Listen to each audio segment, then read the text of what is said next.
करायची आणि इकडे सुद्धा खटके घालायचे हे होता कामा नाही. सरकार आमचं जर असलं तर त्याला तो सन्मान आणि तेवढ्याच ताकदीने उभं राहणं गरजेचं आहे. मी पाहतो का साधा विद्यार्थी असेल, त्याच्या परीक्षा असेल, त्याच्या निघणाऱ्या जागा असेल, याचं ताळमेळ का नाही आहे? साधी गोष्ट आहे. अरे वरली मटकेवाले बरं वगैरे राखण्याचा तो पैसे देतो तुम्हाला, आणि तुमच्यावर एवढे मोठे डिपार्टमेंट आहे, सचिव आहे, सगळे आहे, आणि त्याला माहित नाही टाइम बॉम्ब कार्यक्रम आखला नाही पाहिजे. या वर्षात किती जागा निघणार, पुढच्या वर्षात किती जागा निघणार, याच्या 20 वर्षानंतर किती जागा निघणार. माझ्या तरुणाचे स्वप्न खऱ्या अर्थानं जर अधिक आम्ही पाहतो त्याला उजाळणा द्यायचा असेल, त्याला जर मजबूती द्यायची असेल तर इथून 20 वर्षाचा कार्यक्रम आमच्या हाती असणार. महाराष्ट्र पाचच्या साहेब, कडू साहेब हे लक्षात घ्या. त्याला डायरेक्ट करंट लागला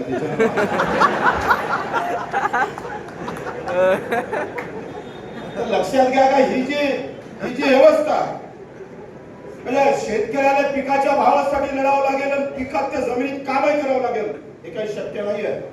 विद्यार्थ्यांना परीक्षा करावी, त्यांना आंदोलन करावं, मग आम्ही असून फायदा तरी काय? म्हणून आपण सांगते का आमच्या निलमताई गोरे असं दुसरा आमचा मी त्याला पीए घेतलाय आमचा महेश बडे, पहिलं पत्र त्यानंच पेपर कुठच्या कायद्याचं केलं. नंतर सर्व परीक्षा लोकसेवा आयोगाकडे जावं, ते सदस्याला पाठपुरावा महत्वाचा आहे. त्याला आम्ही आता मुंबईत घेतलेला आहे. म्हणून दुसरा एक साथी आपण पाहिजे या उद्धव ठाकरे सुद्धा इथं ठेवून काय करताय, त्याला मुंबईत ठेवा. सगळा पाठपुरावा मंत्रालयात तेवढंच काम केलं, दुसरं काम बंद करून टाकायचं. असे लोक आपण हेरून, जसं बाहेरचे नाईक आम्ही पाहिजे स्वराज्य निर्माण करण्यासाठी ज्या ताकदीनं काम केलं, ज्या जिगरीनं केलं, ज्या निष्ठेनं केलं, ते फार महत्वाचं आहे. पण कोणतं याच्यापेक्षा तुमची सामान्य माणसावरची निष्ठा काय ते फार महत्वाचे आहे. माझा एक आमचा एक तरुण तो माझ्या घरातील परिवारातील तरुण आहे. अशा पद्धतीनं त्याला आम्ही पाहिजे समोर कसं जाता येईल हा प्रयत्न आपण केला पाहिजे.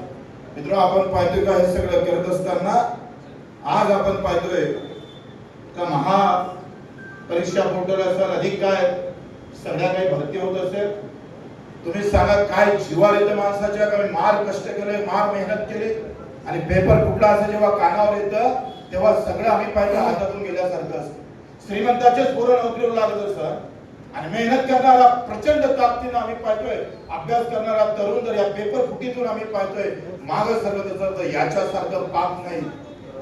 ज्यानं पेपर फुटीचे हे सगळे प्रकार घडवले त्याचं छत्रपती स्वराज्यामध्ये ज्या पद्धतीनं काम व्हायचं, मला वाटतंय पेपर फुटीमध्ये ज्यांनी हातभार घातले असेल, ज्यांचे हात असेल, त्यांचे हात छाटण्याचं काम सुद्धा सरकारनं केलं पाहिजे. पुन्हा अशा प्रकारची हिंमत होता कामा नये. मला माहित आहे त्या तरुणाच्या डोक्यात काय अभ्यास करून जर आपण पाहिजे पेपर फुटे असं कानावर गेलं तर त्याच्या मनात प्रचंड असंतोष निर्माण होतं, आणि म्हणून त्याची काळजी श्रीकांतजी आपल्याला घ्यावं लागेल. मला आपल्याकडून अपेक्षा आहे सगळ्यांकडून का आपण सगळ्यांनी या सगळ्या गोष्टीवर तुम्ही सुद्धा आता आपण एकटे नाही आहे, तुमच्या पाठीमागे कोणी उभं राहणार नाही असं तुम्ही डोक्यातून काढून टाका. आपण बलावलं, श्रीकांतजी शिंदेने स्वतः सांगितलं की मला यायचं आहे, मला ह्या गोष्टी समजून घ्यायच्या. या पद्धतीनं त्यांची जर इच्छा आम्ही पाहिजे, त्यांनी जी इच्छा प्रकट केली ती जर खऱ्या अर्थानं कामाला लागल्या तर मला वाटतं एक चांगल्या प्रकारचं आशेचं किरण निश्चितच तुमच्या आमच्यासाठी अधिक चांगलं निर्माण झाल्याशिवाय राहणार नाही. आणि म्हणून आपल्या सगळ्यांकडून अपेक्षा करतो आपण सुद्धा इथं आलात, माझं पुढं आयुष्य पोलिसांच्या भांडणात विरोधात केलं, आंदोलन केलं का पोलिसांसोबतच करता 350 गुन्हे दाखल करून दिले. पण मी भाग्यवान आहे ज्या पोलिसांनी आयुष्य आम्ही पाहिजे तुमच्या आमच्या संरक्षणासाठी खर्ची घालतो, त्याच्यासाठी बच्चू कडूचे 2 शब्द खर्ची झाले हे माझं स्वतःचं भाग्य समजतो. त्यांना मी सलाम करतो, नावाचा उद्या करतो.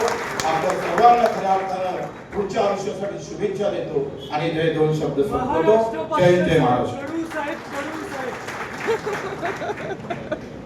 अन्यायाविरुद्ध लढणे, शून्यातून विश्व निर्माण करणे आणि समाजाप्रती आपली जबाबदारी ओळखणे हे साहेबांच्या आयुष्यातून आपल्याला शिकायला मिळतं. साहेब, तुम्ही म्हटले महेशपुरे सरांना मुंबईला घेतलं, तसंच ढवळे सरांना सुद्धा लवकरात लवकर मुंबईला घ्यावं. तसं मिसिंग लिंक सुद्धा तयार झालेला आहे. पुण्यावरून मुंबईकडे प्रश्न लवकरात लवकर आपल्यापर्यंत पोहोचतील.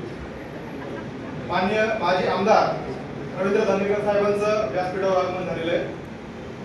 मी विनंती करतो, आपण ज्यांच्या भाषणाची आतुरतेने वाट पाहत आहोत आजच्या आपल्या स्पर्धा परीक्षा मार्गदर्शन कार्यक्रमाच्या व्यासपीठावर एका अशा व्यक्तिमत्वाचं आगमन झालेलं आहे ज्यांनी डॉक्टर ते लोकनेते हा प्रवास अत्यंत निष्ठेने आणि कार्यक्षमतेने पूर्ण केला. विद्येचे माहेरघर असलेल्या पुण्यात प्रगल्भ विचारांचे आणि विकासाचा ध्यास असलेले लोकनेते माननीय